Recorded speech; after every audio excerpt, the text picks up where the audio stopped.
the Affinity Intercultural Foundation Day to be critical within. Thank you for joining us today, and I hope to see you again at our future events.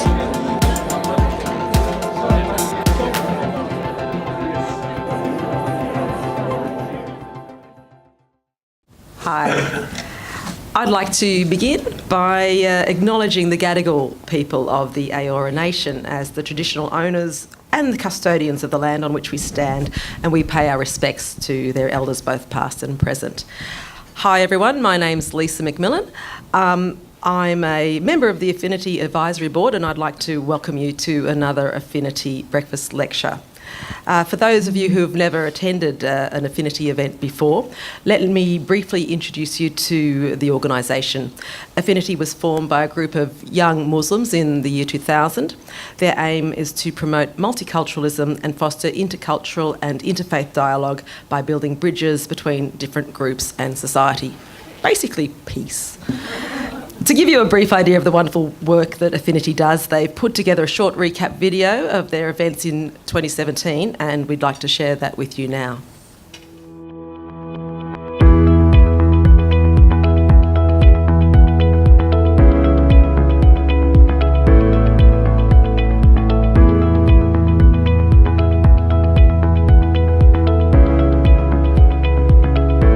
Australia is a warm, welcoming, open country.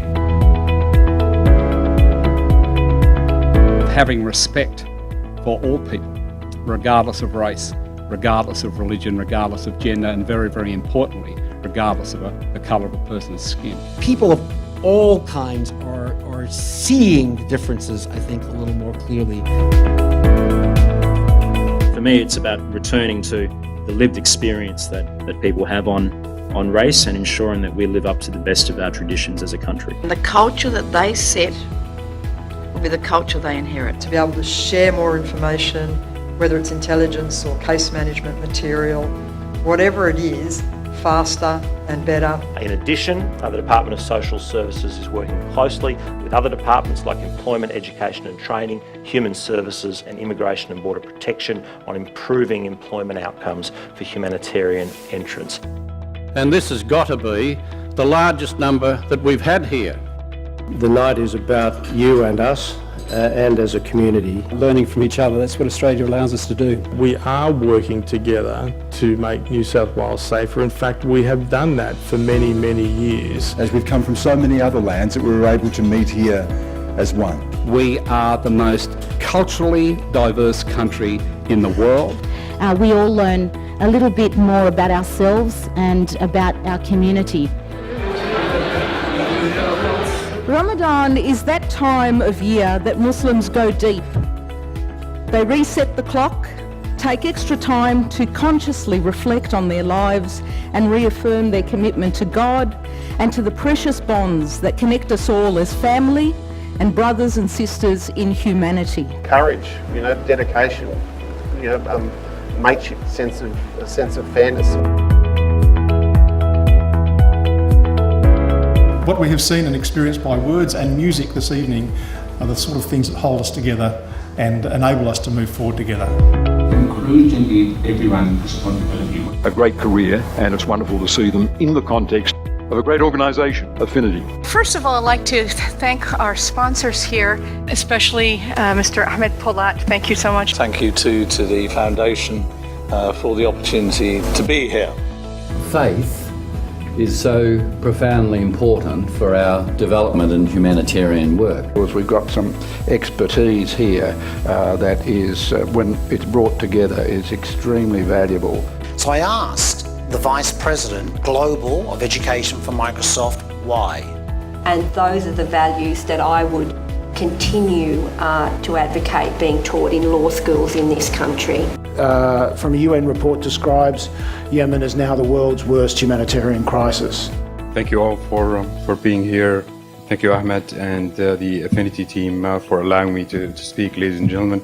It's an absolute honour to be here tonight to help launch an exciting new lecture series focused on young people. Well, thank you very much for having me. Barack and the Affinity Intercultural Foundation, I'd like to acknowledge the fantastic work that you do in the community and bringing different cultures and people of different religious backgrounds together. I think it's fantastic.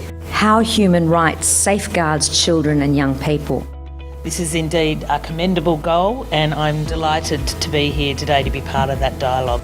In my view, Affinity is doing excellent work to inform and advance multicultural Australia to keep peace in this country. Congratulations to Affinity. Thank you, Affinity, for this wonderful opportunity. I, with Sev, laud the work of Affinity.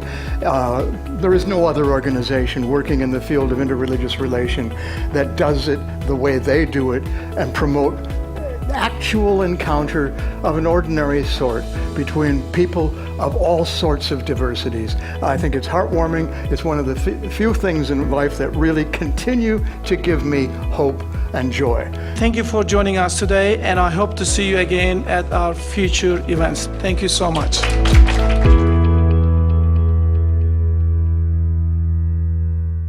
Massive amount of work in just 1 year.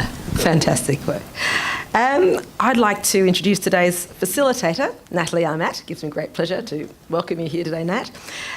Natalie is a proud Mudburra and Mobiuk Islander who is passionate about telling Australian stories through an Indigenous lens. She currently presents Australia's only daily Indigenous television news bulletin, NITV News, and is a regular contributor on NITV's current affairs program, The Point. Natalie's also fronted National Indigenous Television's live coverage of significant Indigenous events, including Garma and just back from Garma, in the festival in North East Arnhem Land, the Uluru First Nations Constitutional Convention and the National NAIDOC Awards. Natalie is an ambassador for Neighbour Day and the Indigenous Literacy Foundation and Sydney's International Grammar School's Indigenous Scholarship Program, and also serves on Cricket Australia's National Aboriginal and Torres Strait Islander Advisory Committee and the Walkley Judging Board. How have you found time to come here today? I don't know.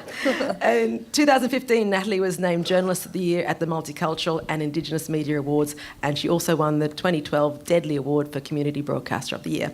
Welcome, Natalie.